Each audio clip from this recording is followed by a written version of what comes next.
Hello and welcome to the Kundalini Connection. Hello, welcome. My name is Michael Molina. I am Linda Molina. Thank you for being here with us. Today we're going to be talking about a really hot button issue, I think. The false prophets of enlightenment. Right, enlightenment in general, right? So I think maybe a good way to start would be to maybe start with a meditation. Okay, let's do it. Okay. I could use that. All right, so first, Linda, I want you to sink into the stillness within. Okay. Relax and disengage your mind.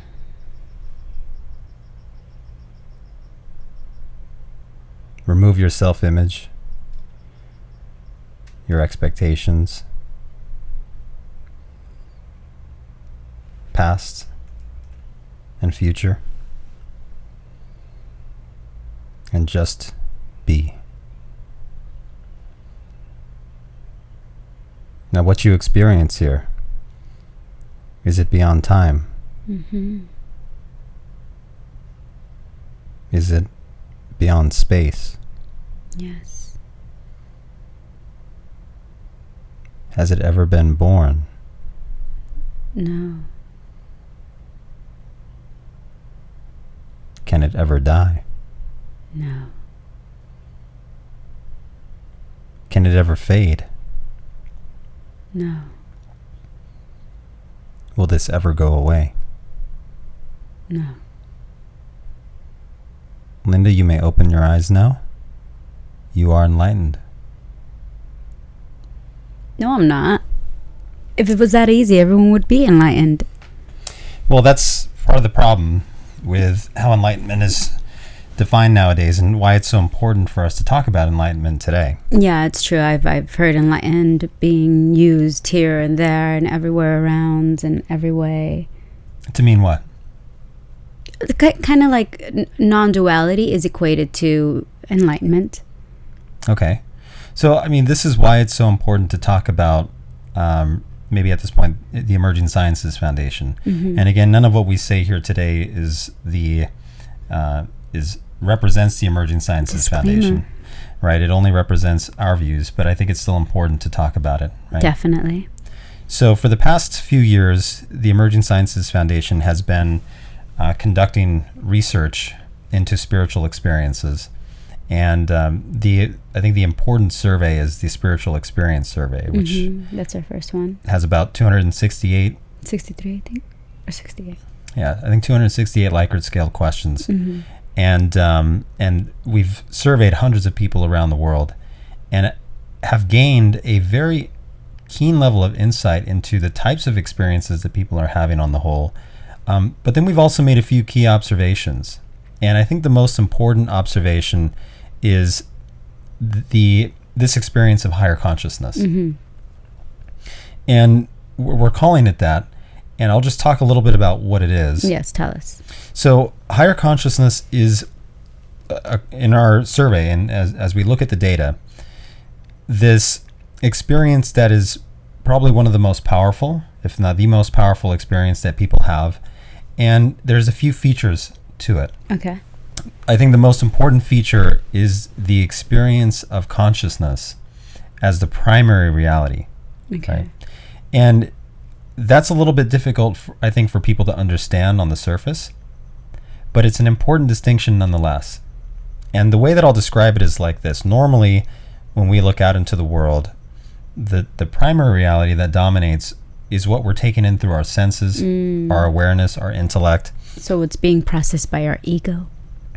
In a way, yes. I mean, everything that we experience, even higher consciousness, to some extent is going to be processed by the ego, right? Okay. But in higher consciousness, what happens is that the thoughts, perceptions, sensations that come in through the mind, now there is the awareness of a new reality, which is that this consciousness upon which they are all being, let's say, like colors being painted on a canvas, our senses being painted on consciousness. Now we become aware of the nature of the canvas itself. We become aware of the nature of consciousness. And that's literally impossible for a normal human brain to even imagine. But to give you some sense, what is immediately experienced in this state of higher consciousness, as this consciousness is being perceived, is that it is infinite, Okay. that it is deathless, that it is the substratum of the entire universe, and that all of the universe arises from this consciousness, including our own minds. And again, these are just a few of the things that are experienced in this state. But I think one of the most important things as well is that consciousness, when higher consciousness is experienced, this pervasive consciousness is experienced with a very acute, very let's say a hyper-aware sense about it, that this is really real, and that the physical world that we live in is kind of a byproduct of this consciousness. Okay. And you can speak from that experience because you had one of those. I had a brief experience of higher consciousness, and we see it reflected in the data as well. And it's not just me that is having this experience. We're finding that people around the world are having this experience. Yeah. And that brings up an important point, is that higher consciousness can be experienced in one of two ways. One is transient, Okay. where you have the experience for a short amount of time and then it goes away, and then you might have it again later on. But the other type is a permanent experience of higher consciousness. And historically, it's been a very rare experience for someone to be in higher consciousness permanently. But that's where the founders of all our religions kind of come from, right? Weren't they in this state of higher consciousness, and then they gave their teachings, and then people built upon those teachings? Absolutely. I think one of the signs of someone who attains a permanent state of higher consciousness is that there is some metamorphosis or transformation that occurs within them that is recognizable from the outside. Okay. So people see this change has occurred and now begin following their teachings. So it's subjective and objective. Subjective in the sense that, yes, the inner experience of higher consciousness is subjective. I think the transformation, let's say, one could look at, let's talk about like Jesus or Buddha. Mm-hmm. You'd see this person and you'd say this person was transformed. But I don't think that judgment is, or that observation is necessarily objective. Right? I think what we're trying to do with the Emerging Sciences Foundation research is actually gain objective information about higher consciousness in terms of biologically what's happening. Is there anything happening special in the brain that would help us determine if someone is actually in the state of higher consciousness or had awakened Kundalini? Yeah, that's important. But what I was meaning is, like, a lot of people have said, like when I was doing research on Ramana Maharshi, people just like being with him. They just like being with him. They didn't have to talk. It was just being in his presence. And for a lot of these other enlightened individuals, the same is said for them. Yeah, and you bring up Ramana Maharshi. Let's go ahead and talk about him. Okay. So, and the reason Ramana is so important is because in terms of the Advaita tradition, right? So Advaita is this ancient philosophy out of India that has this particular cosmology, but Ramana Maharshi was this individual who kind of represented the best parts of Advaita. Okay. And so just talking about Advaita really quick, so because this all relates to this conversation of enlightenment. Mm-hmm. So Advaita talks about this cosmology where you have this Brahman, this ultimate reality, and you also have Maya, which is the veil of illusion. And according to Advaita, everything that we experience through our senses is Maya, is illusion, even our own minds. But beyond that lies the ultimate reality, which is Brahman. Okay. Yeah, I've used that one before. It's all an illusion. Right. And so Ramana Maharshi, at the age of 16, had this transformative awakening experience where he was looking for the answers to life's biggest questions. What lies beyond death? What is the nature of the soul? These types of things. Mm-hmm. And found himself asking these questions, I think, in front of an altar. A deep sense of fear of death just grappled him. Yeah. But he fell to the floor, right? And as he did that, experienced the state of higher consciousness. He basically awakened at that moment. Well, he acted out dying. He stepped through his fear. Right. And then after that, reached that, yeah. Right. So he passed through some sort of doorway of awakening and then reached this higher state. And he remained in that state for the rest of his life. And he was 16 when that happened. He was 16, right? So at a very young age. And so, I think the important observation there is that a lot of people who would, let's say, attain higher consciousness or experience it, especially in India, it might take some time. They'll sit with a guru in meditation for years and years and years, and then maybe at a later age they'll experience higher consciousness. So they go through a practice. Yes, but Ramana Maharshi, attaining it spontaneously at the age of 16, really didn't have any of that intellectual context. Right? For him, the experience of higher consciousness was in many ways second nature, right? In fact, or primary nature, right, if you will. And so, if you look at him versus other people who have attained enlightenment, again, Ramana Maharshi, his view of the subject was very innocent and very pure, and his teachings reflect that as well. And the way that he would typically guide followers who came to him is that he would say, trace the mind, trace the thoughts, trace all of your life experiences back to the observer, back to the knower, back to the consciousness, let's say, if you will. So like my meditation that you guided me through. Yes. So you trace it back to the origin, and that is the self, right? And he would recommend that people go through this practice of self-inquiry into their non-dual nature, self-inquiry into that part of themselves that is unitive, that is beyond time and space, beyond this life, beyond all lives. But so the qualities of reaching higher consciousness.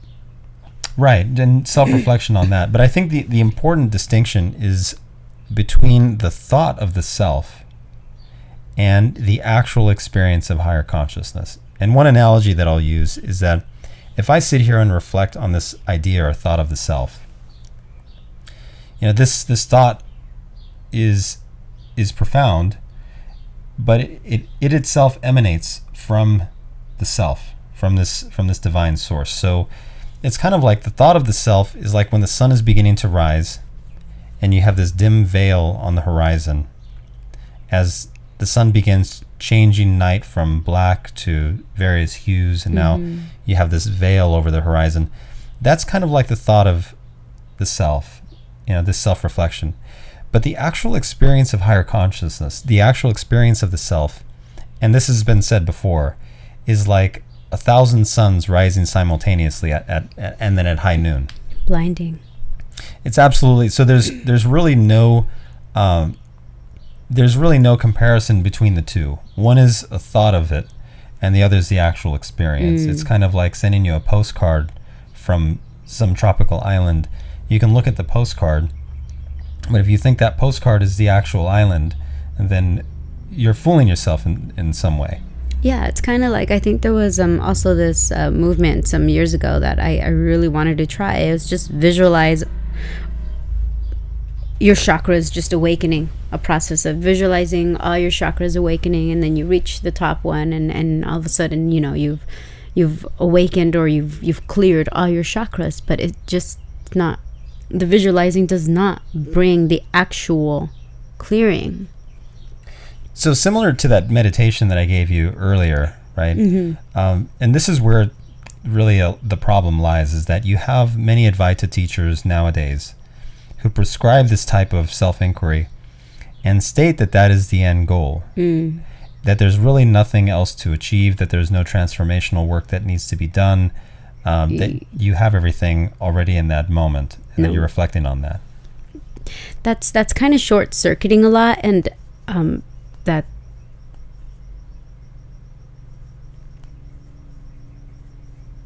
I lost my train. I agree. So here's kind of how it works, right? So the idea is that you are already that which you're trying to seek, right? But the problem is that the intellectual recognition of that is seen as the goal, right? And what that does is it causes this this interpretation, let's say, of reality. Well, let me even take a step back. So, and you're right, it does short circuit things. So one blogger called it Advaita, right? Like McDonald's. Fast food spirituality. Fast food spirituality, right? Where I'm taking in nutrients. I know that I'm getting something, but I'm taking in food, but it's devoid of nutrients, right? I know that I'm receiving some sort of spiritual. Yes, that's where I lost my train of thought. It was exactly that even though it's short circuiting, there's still some benefits, some foundational benefits to it. Absolutely. I think, and so before we go on talking about Advaita, I think it's important to say that,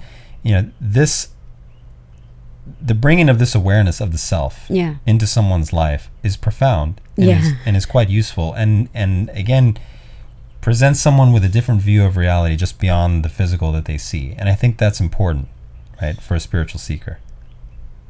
Sorry, I just smiled a lot because I remember one of the very first things that I started doing that brought me self-awareness, and I even felt my whole energy start vibrating different, was I stopped cussing.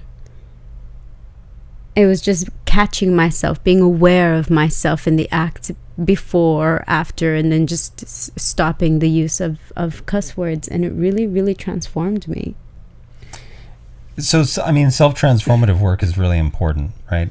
But the problem with a lot of Advaita teachers nowadays is that they say this moral transformation isn't necessary because you already have it. You don't have to do anything because you already have it. That's problematic. How so? Curious to hear your views on Well, it. it's problematic to me because it reminds me a lot of Constantine, and it was, and I mentioned it before, the dude went around doing horrific things, but waited just before he died to get baptized, and therefore he was absolved. And that's not okay. Like, if we set aside our morality as human beings and then just say, well, I am enlightened, I am self-aware, whatever's happening out there, and it doesn't make sense. If you're in a state of non-duality and you are now all one, how could you not become a better person morally? Well, this is where I think talking about Kundalini is important, right? So first, let's define Kundalini in the context of enlightenment. Okay. So Kundalini is this biological mechanism, and this, according to Gopi Krishna and those who have followed his work and have carried it forward. But Kundalini is this biological mechanism that's responsible for spiritual evolution, the evolution of the brain. It's also the same mechanism that, once awakened, can open this apparatus in the brain, this apparatus in the body, that allows someone to perceive or be in the state of higher consciousness. Okay. And so what the Advaita people are basically saying is that there is no transformation that is necessary. Just the thought of enlightenment is enough. That's all that you need. And for some people, I think, who desire, relaxation, or who desire some sort of detachment from the day to day, this reflection on these Advaita teachings, these modern Advaita teachings, might be useful for them. But I think the point of clarification needs to be the thought of the self versus the actual experience of the self are two entirely different things. And again, the research of the Emergent Sciences Foundation kind of bears this out, because higher consciousness certainly has a very distinct psychological phenomenology. In other words, there are certain indications, symptoms, things that are happening in higher consciousness. So it's actually happening. Right. So higher consciousness is something that I've experienced briefly. Others have experienced it briefly as well. I've experienced the self. Oh, right now, yeah. Minutes ago, absolutely. And so, I think the big problem is what we call the I have found it syndrome, right? And this is where people think that, well, I've found what I'm looking for, and therefore I don't need to evolve any further. And that's just simply complacency, right? Yeah. If you'd like to be complacent about things, I think that it's in a way your duty to have a really strong understanding that you are being complacent, that you don't want to move any further in this area, and you might have your reasons for that, and that's fine. But to believe that you have found it, and now you say, oh, I found it, so I don't need to move any further, and that simplistic logic, I think, prevents people from evolving further in their own spirituality.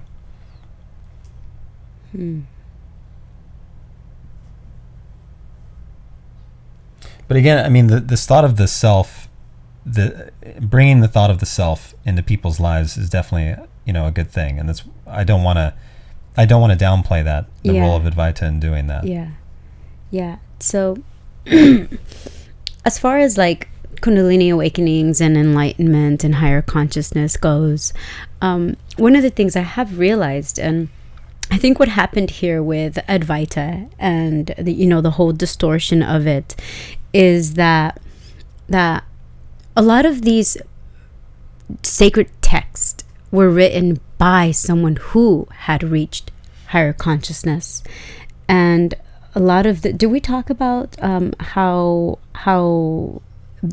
in ancient times they used to see whether you had indeed reached higher state of consciousness, the little test that they used to do? I think it's worth talking about. It was if someone said I have reached higher consciousness, or I am enlightened, they would gather around and open up a book of sacred literature and probably read a verse or two or a section, and the individual now had to reinterpret that text with a new angle, with a new perspective, or add wisdom to it that wasn't so easy to come to. And I think what happened was with this, Ramana Maharshi, he did that with the Advaita section of self-reflection. But then it got distorted throughout his students now proponing that it was only self-reflection that is needed. And they kind of left these very important things about how there's still this whole process, or a state of enlightenment is not just willing it through self-reflection. Yeah, I think what you're talking about here is a really important point. It's really the historical development of Advaita. So if you look back at ancient times, the cultivation of enlightenment, this embarking on this journey of self-discovery, and really not just of the human personality, but what lies beyond the human personality, was taken very seriously by the ancient Indians. And they had developed a science around it that today we call yoga. And this science was designed to awaken an individual, I believe was designed to awaken Kundalini and allow the center in the brain to become active. And in this state, they would make certain key observations about the fundamental nature of reality. And they wrote about these things. Now, fast forward to Ramana Maharshi's time, again, having this experience at a very young age, his teachings, very simple and pure in many ways, I think may have led people to believe that this experience of the self was something that easy to come by. Exactly, that it was just easy to come by. And again, I think the thought or reflection on the self is certainly very positive. Mm-hmm. But to confuse, again, the image of the thing with the actual thing itself is really based on the fact that today we do not have let's call it a scientific understanding of what higher consciousness and enlightenment actually is. What teachers today do is that they draw on what is written in the ancient texts, and then they may pull from Ramana Maharshi's simplicity of his teachings and distill that into the fast food version of Advaita that we see today, where people sit and reflect on the self and really no other preparatory work, and they do that. And one of the big complaints that you hear out of the Advaita community is, well, if it's supposed to be, infinite and eternal and never fade, why then, when I'm out of this session, I'm out of our meeting, out of our satsang, I am no longer in this state? And I think that the response that the Advaita teachers give What is it? Is basically, well, you are like, I'm going to give an example one. Okay. So they say, well, who is, reflect on that which is observing you not being in this state. Reflect on that which is observing you having this, not here one day and then not here the next day. And I don't think that's very helpful, and it doesn't provide an honest answer to the seeker, which is that in order to remain in a state of higher consciousness and remain permanently aware of the self, this requires a wholesale transformation of the personality and the brain. Right. And in other traditions in India, you have that preparatory work as part of the understanding of higher consciousness. It's not the fast food version of it, where they do recognize that there is a lot of things that you have to do, this self-transformation and this opening of this center that needs to occur. Right. So it is recognized in other traditions, but I think today it's not. And I also think that part of the issue as well is that, and I'll use this another analogy, is that 50 years ago, nobody here in the West really knew what yoga was. And what happened is that you had Westerners going over to India and seeing practices, or even people from India coming here to the United States and seeing them doing yoga asanas, right, which is just one small branch of the entire practice of yoga. Right, the poses, the exercises. I think we all know those. But Westerners, being fairly superficial in many ways, right? We see that and we say, well, that must be it, and we don't really dig any further. And so we take those practices then, those asanas, and we bring it over to the West and we systematize it, and we say, well, these exercises, this is what yoga is. And if you talk to someone about yoga, what you're really talking about are asanas. It's not the practice of yoga. Yoga is this super science, this practice like a way of self-inquiry, right? Well, it's a tool that's designed to allow someone to remold their body and mind to perceive this higher consciousness and to explore let's say the universe beyond just the physical, right? But again, here in the West, yoga is seen as just the poses and exercises. Well, we got to keep people complacent. We can't really illuminate them too much. And what do you mean? I mean, probably one of the reasons why in the West our culture does that is because we still want to maintain the structure that we have. Just you go to work, you get really stressed out, but now you can sit and do these poses and maybe even add meditation to that, and you feel great, and then you can do it all over again the next day. I don't think that's done intentionally, but I do think it does happen, right? I don't think people necessarily architect it that way. I think it's something that people do to maybe alleviate some of the things that they experience, right? And I think the Advaita, the current, how they're using it is very similar. It's just come in, get your moment of peace, you're good, you're okay, all is well. Well, that's what it is. I think Westerners are really, I don't think it's complacency. I think Westerners look for the quick fix. We look for the immediate gratification because that's what we're used to. Our television, our food, our way of life is all about immediate gratification. And so if I bring over an ancient tradition from India where there is a large amount of preparatory work, and where literally and as you said, you in many ways you have to devote your life to this practice, that is not something that I think is immediately palpable to the Western intellect. I think what's more palpable is if you have someone, and a modern Advaita teacher, who says, well, all you have to do is sit with me during satsang, during our get-together, and all you have to do is reflect on this, and then you've got it.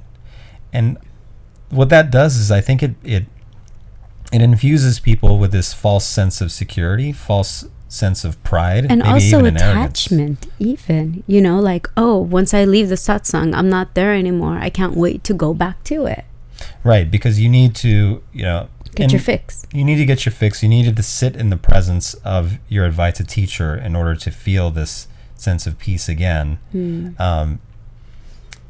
Which is kind of weird, no? It's I think they are proponents of don't look into books for answers. The answers are all in yourself. But it's only when you're in the satsang with me that I can help bring you to yourself. I think some of them might say that, some of them might not. I'm just assuming that that's kind of the underline. I mean, in a certain sense, you know, when you, let's shift the conversation just a little bit. Okay. So when you talk about, you know, let's say other traditions, you always will find the quick fix version of it. Christianity, for example, that it doesn't really, there's versions of Christianity, and this is, again, maybe not necessarily in the teachings, but certainly in the practice, where people will say, well, all you have to do is just acknowledge that Jesus Christ is Lord and Savior. And you can pretty much act however you want, as long as you commit to that one belief. Or in other versions of Christianity, all you have to do is go and confess, and then you're absolved. There's always a quick fix version of a religion that is adopted by people who are complacent in where they're at from a spiritual perspective, right? Because it's most appealing. It's most, again, it's that immediate gratification that occurs. So then why is that not okay? Well, I'm not saying that it's necessarily okay or not okay. This is just kind of what happens. But I think what can help the situation and help move the human race forward is this understanding of what higher consciousness and enlightenment actually is. Therefore, what we're doing. Because what needs to happen is that we need to put in front of people a vision of what is possible inwardly, that a human being can be elevated to a state of consciousness that is sublime, that is divine, that raises someone up from the dust, and now has their soul, you know, mingled in with God and with the divine. And this is how this is what higher consciousness is like.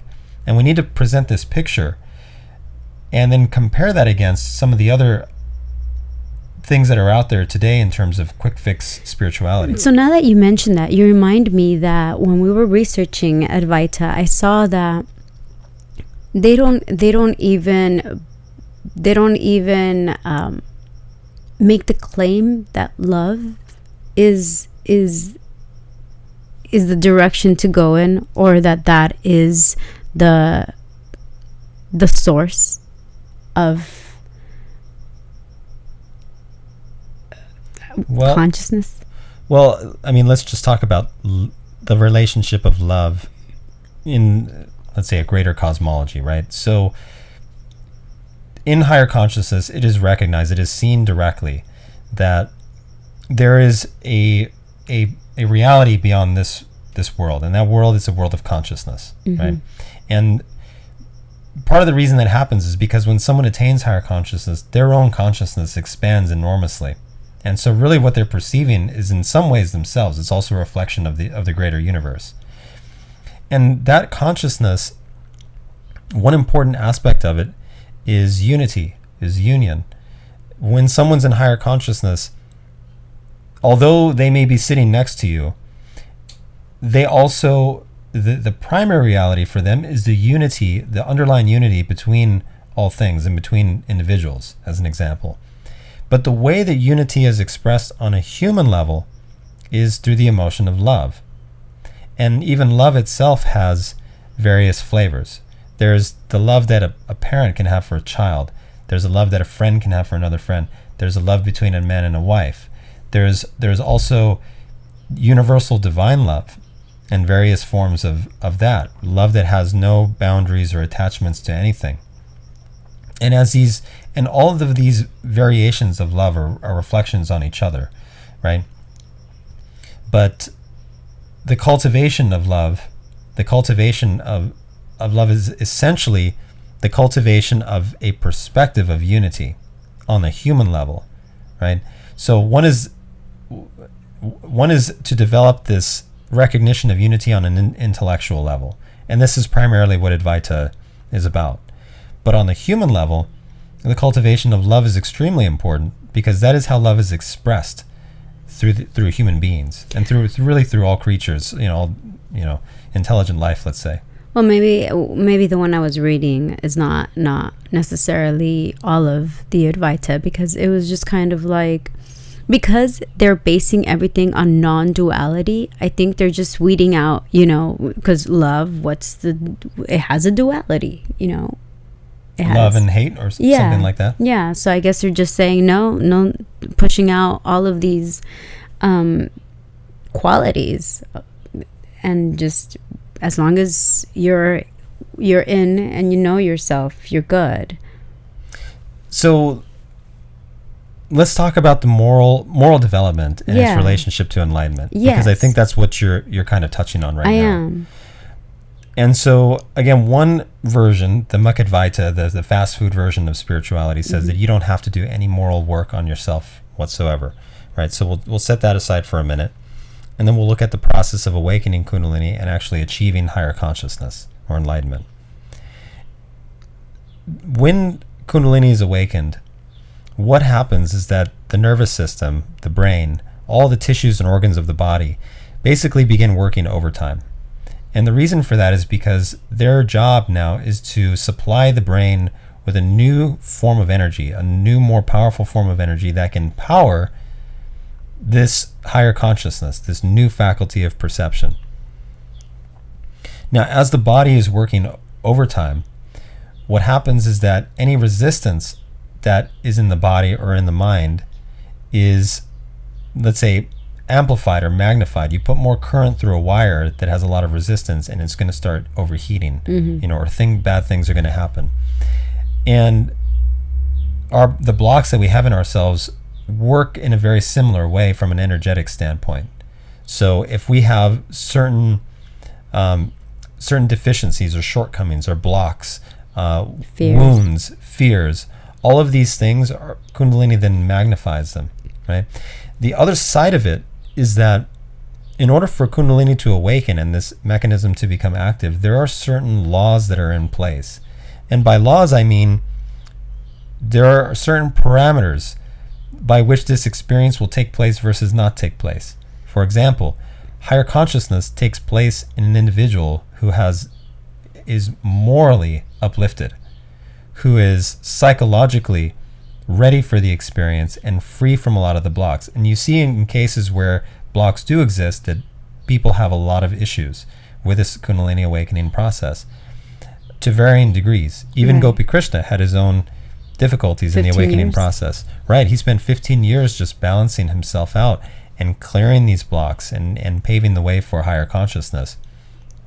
In other individuals, Kundalini may awaken part way, and even that is sufficient to cause significant disruption in their lives. And so, again, this is why in the ancient Indian tradition, such importance was placed on the preparatory practices before you even begin yoga and meditation and all these things meant to awaken Kundalini. And this is why in the emerging, or just our tradition, mainly my tradition, I keep enforcing that our whole environmental structure, imagine a place where now we all understand Kundalini and what it means to be able to develop it within each one of us. And now what kind of environment is best for that process.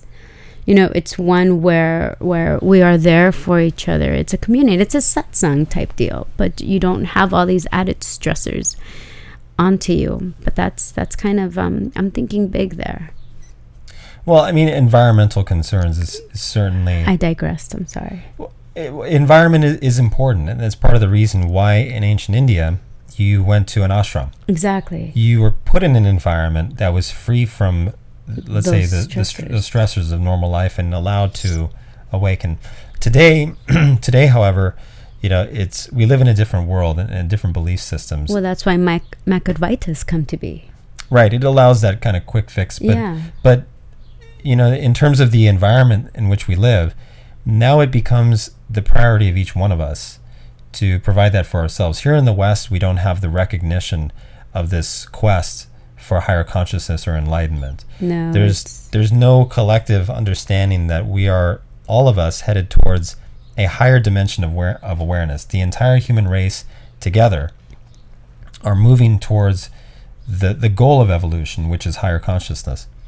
And because we lack that understanding, our systems, our governments, our social orders are essentially built on arbitrary rules that are established by the let's very simply, the winner of wars, right? Will put these systems in place based on arbitrary rules. They do their best to try to create a level and just society in many cases, but to leave out the understanding of higher consciousness and the evolution of the brain and of Kundalini, this biological mechanism behind all of it, is to create a society that risks coming out of alignment with this process of evolution.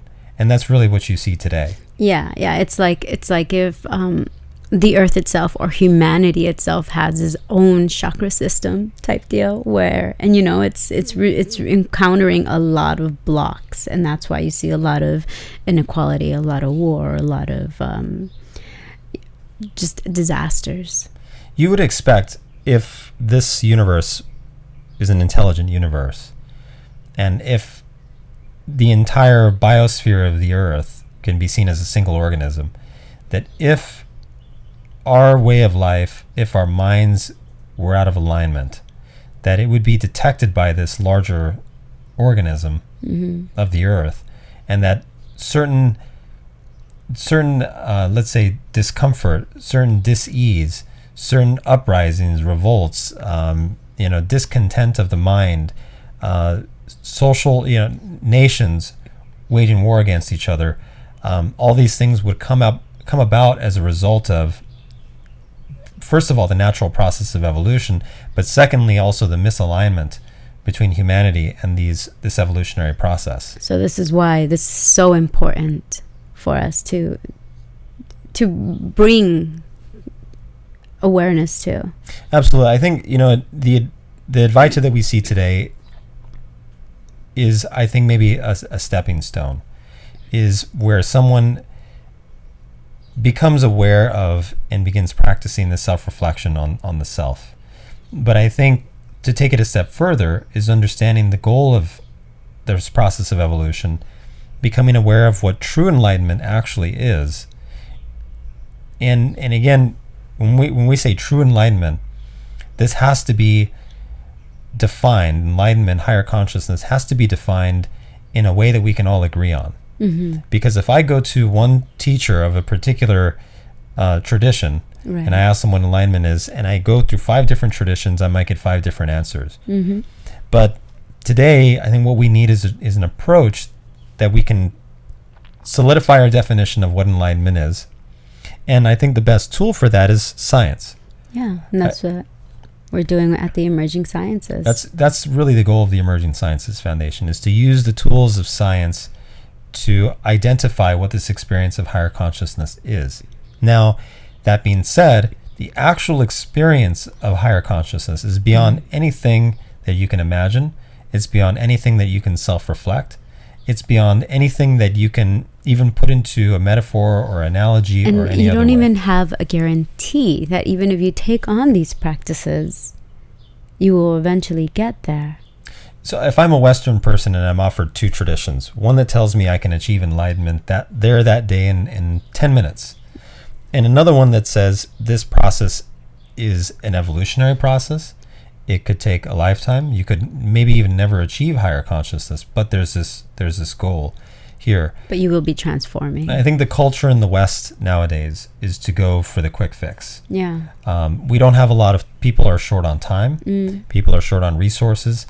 They're short on the amount of understanding, that they can really invest in themselves. Yeah. And so the quick fix might be more appealing from that standpoint. Right. Give me quick inner peace.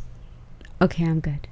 But I think that if people are made aware that the goal is actually sublime, it's not just I self-reflect for an hour during my satsang or my spiritual gathering, that that the goal is actually quite sublime, and that I can take steps to wading into that new awareness, step by step by step, and work towards it.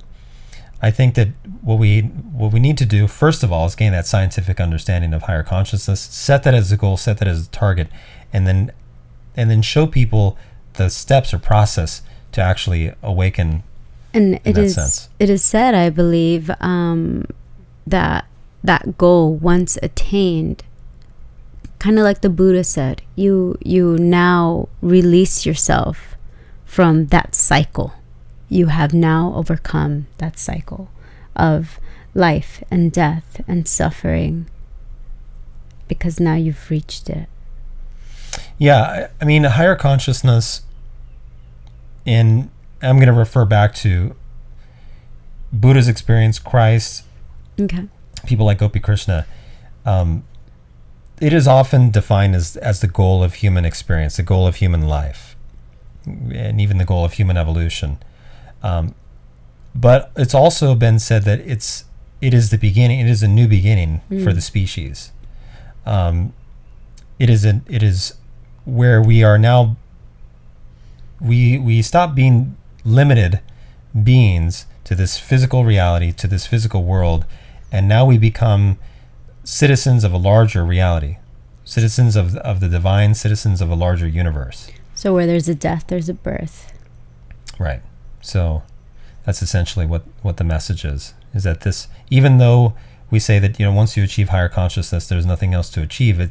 The reason for that is because in that state, it is shown that all is present, that all is it's already there, But even in that state, there are now new panoramas, new vistas, new realms to explore, and the goal is to get humanity first to that place. And that's why religions stem from all that, stem from them. Absolutely. Religions in general, and again, we talked about this in an earlier podcast, but talking about religion versus the institutions of religion is very important. Yeah. So religions are basically the codified words or codified teachings of their founders, right? And so, for example, Buddhism, the Buddha, and whether he was a historical figure or maybe, a collection of figures, it doesn't matter. Same for Jesus Christ, is that their teachings were powerful enough to now establish a codified system that could be practiced in. From there, then the religious institution was kind of layered on top of that as things became more concrete and more solidified.